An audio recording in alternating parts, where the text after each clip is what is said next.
Something this good shouldn't stay hidden. Y'all gonna end up unemployed riding around in this pile of junk. You're welcome to walk the 16 miles or sit in the back of the bus. Running from the man. Space Test Group needs a computer. Catherine's the gal for that. She can handle any numbers you put in front of her. You and now are different from each other. This is about inventing the math, because without it, we're not going anywhere. Yes, sir. If you were a white male, would you wish to be an engineer? I wouldn't have to. I'd already be one. Colonel Glenn? There's a real fireball outside. It's getting a little hot in here.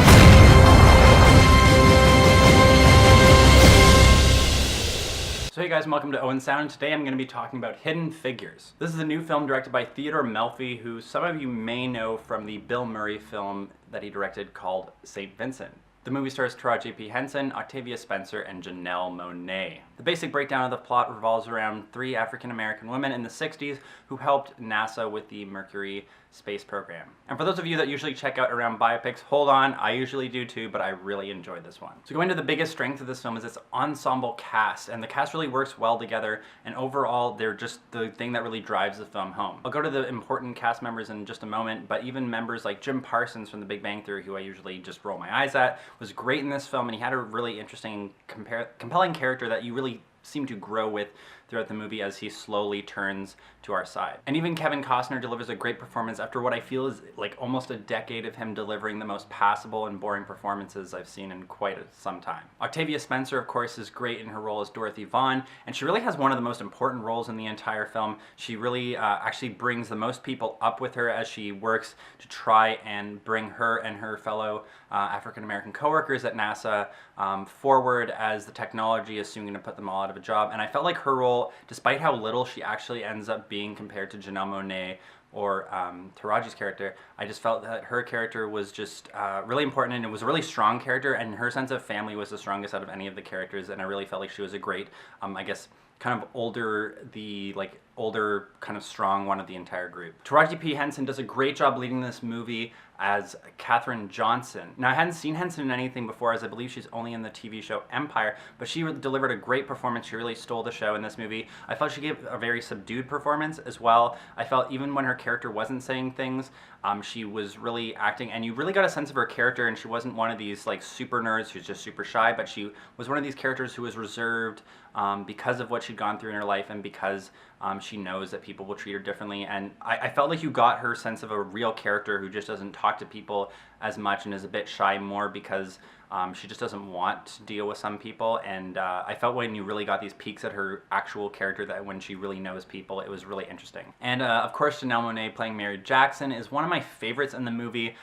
partly I'm sure because I am a big fan of Janelle Monáe as an artist, but I just felt like she gave one of the most fun performances in the whole movie. Overall, I felt her character was just really, I hate to use any word but spunky, but I felt like she had the most go-forward attitude throughout the movie, and she has some of the most fun dialogue in the movie, delivering some fun lines, and just overall her character seems to have the most fun and consistently moving arc, and I just felt like she was my favorite character to watch in the film. Now, a bit like Octavia Spencer, I felt that Kirsten Dunst's role in this movie is a little underusing her talents, but I felt like given the rest of the movie, it was cool to see her in it, but I just felt like she was a bit underused in this movie. But then again, being underused isn't necessarily to the detriment of the film. I just felt like this specific actress who I've seen in great stuff, especially recently with some Lars von Trier films and Fargo, was a bit underused. Mahershala Ali from House of Cards, Luke Cage, and even this year's Moonlight is also in this movie playing Johnson's love interest, and I felt like he was also a bit surprisingly underused,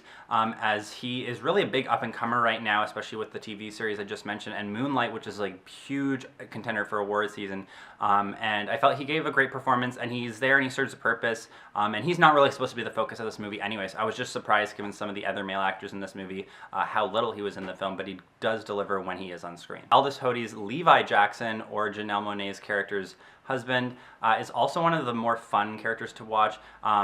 As the partner of Mary Jackson, he kind of has a sideshow as well, like Allie in this movie, but I felt like his performance is even more enjoyable to watch.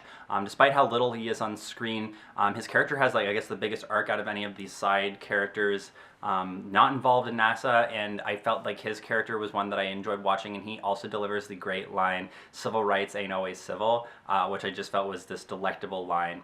that even though I actually hadn't seen the trailer for this movie, I felt was just perfect trailer fodder in that one. And also Glenn Powell, better known as Chad Radwell from Scream Queens, delivers a really great performance as Glenn Johnson. I felt it a little hard to avoid thinking about Chad Radwell just because he's so much that character to me, but I felt he delivered a great performance, and I really did start to disconnect him from that character by the end of the movie. Going to other strengths of the movie, the narrative really avoids the biopic slump that a lot of these biopics have, where it just starts to slump in the middle of the movie and only really bookends well in terms of pacing. I felt it accomplished this very well through the 3 different characters between Octavia Spencer, Janelle Monáe, and Henson's acting, and just their stories just really intertwine in interesting ways, but also stand on their own very well. And by using their stories and intertwining, constantly switching between them, you never feel like one story is really dragging, and it really breaks up the story in a way that keeps it engaging on all fronts and brings it all together in a really great way. I also felt like the movie really focused on the people behind the brains. In a lot of these movies, you have this beautiful mind effect where it's all about how smart they are, and there's tons of sequences of them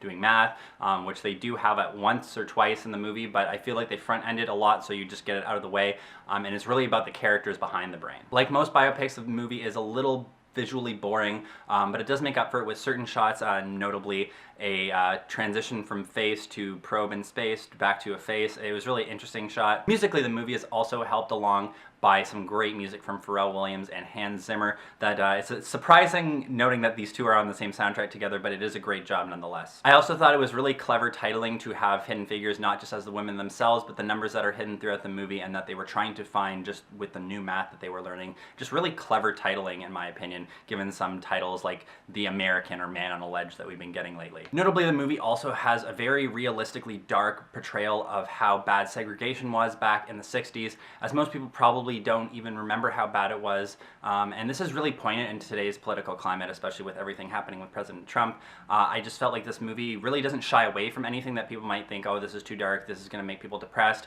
There's some really powerful visuals of different fountains that were segregated, and even something that I thought was the most clever bit of like extra footage in the entire movie was just one of the shots of Kevin Costner walking through the hallways at NASA, which you would think would be kind of like a throwaway transition shot, shows the only other woman of African American descent working at NASA at the time when he's walking through a hallway is just a female janitor, and that Henson's character is the only woman or let alone woman of her color working at NASA at that point. In that particular department, that is. One fallback I did notice in the movie is I feel like some people that are very aware of the events that are happening in this movie, at least on the overall, I guess outside of the characters themselves, would find some of the tension moments of whether or not the space probe's going to make it would kind of feel completely weak and empty if you actually know what's going to happen. And the movie does kind of lean into these moments a little much, that I felt like, as far as my like limited knowledge of space travel goes,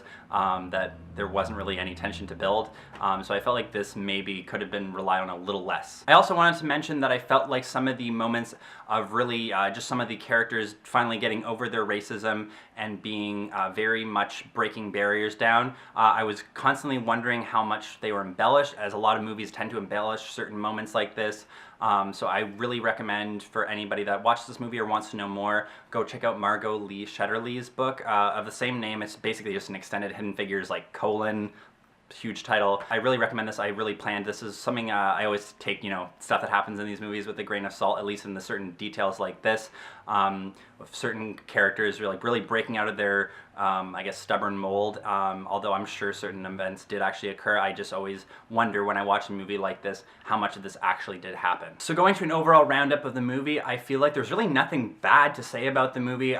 Over anything, I would just say the movie doesn't really blow you away in any respect. The movie really soars as this powerful emotional character piece, and I really just feel like these core strengths in the ensemble cast really work well together, as there's really no weak link in the overall cast. And it tells a poignant and really dark and brutal side of history that a lot of people may have forgotten or just never learned in school because of just the way that history has been taught. While stylistically and technically a little bit boring as some of these biopics are, I felt like the narrative slump that hurts a lot of these films was totally avoided thanks to some great narrative choices and character choices to jump between a handful of these different characters, and I just felt overall that the movie really worked in this great way, and because of that I want to give it an 8.0 just because I feel like there's really nothing to complain about in this entire movie, and it's really just strong And it's one of these movies that I feel like a lot of people should see, and I really hope gets shown in a lot of classrooms going forward, as it really is this great historical biopic that's really fun to watch, and it's just a great movie and piece of cinema in terms of something that is just great to watch and is also really informative. As always, guys, you can check out everything I'm doing on my Owen Sound blog, and you can check out all the movies I'm talking about at the soundcloud.com/real_deal. This is the Real Deal podcast I do with my friend Michael,